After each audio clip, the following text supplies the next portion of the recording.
కంటే బాబు ఎక్కువ ఇస్తానన్నారు కదా, అది అవును. కాబట్టి ఖచ్చితంగా విజయం తమదేనని చెప్పేసి నమ్ముతున్నారు. అయితే ఇక్కడ ఒక లాజికల్ పాయింట్ ఏంటంటే మహిళలు చాలా క్యాలిక్యులేటెడ్గా ఉంటారు.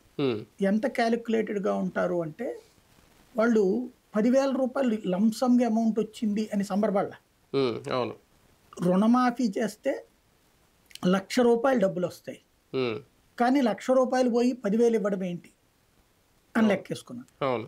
సున్నా వడ్డీ రుణాల కింద 5 ఏళ్లలో కలిపితే కనీసం 15,000-20,000 వస్తాయి. అదంతా తీసేసి 10,000 ఇవ్వడం ఏంటి అని లెక్కేసుకున్నారు కిందటిసారి. అవును. ఇప్పుడు అట్లాగే ఇక్కడున్న గ్రౌండ్ లెవెల్లో లెక్కల్లో కూడా చేయూత తీసేసి, అంటే ఇక్కడ చంద్రబాబు గారు చెప్పిన పథకాలు బాబు గారే ఇస్తారు కానీ జగన్ పథకాలు కొనసాగించడు కదా అంతే కదా. ఆయన. అవును. ఆ లెక్కను చూసుకున్నప్పుడు కాపు నేస్తం, ఈబీసీ నేస్తం, అట్లాగే చేయూత, వీటి లెక్కను చూసుకున్నప్పుడు వాళ్ళకి ఏడాదికి 25,000-30,000 రూపాయలు వస్తున్నాయి. చంద్రబాబు గారు ఏం చెప్తున్నారు, ఒక్కొక్కళ్ళకి ఎంతమంది ఉంటే అంతమందికి ఇస్తానని చెప్తున్నారు 1,500 రూపాయలు. ఇక్కడ మహిళల కాన్సెప్ట్లో ఒకటి ఉంటుంది, అందరికీ రావడం కాదు తనకి రావాలని కోరుకుంటుంటారు.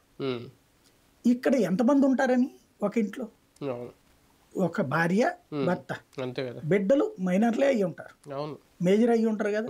మేజర్ అయితే పెళ్లి చేసి పంపిస్తారు కదా. ఎస్పెషల్లీ ఈ పథకాలు ఎక్కడ ఉంటాయి, పేదలకు సంబంధించిన పథకాలు. పేదలు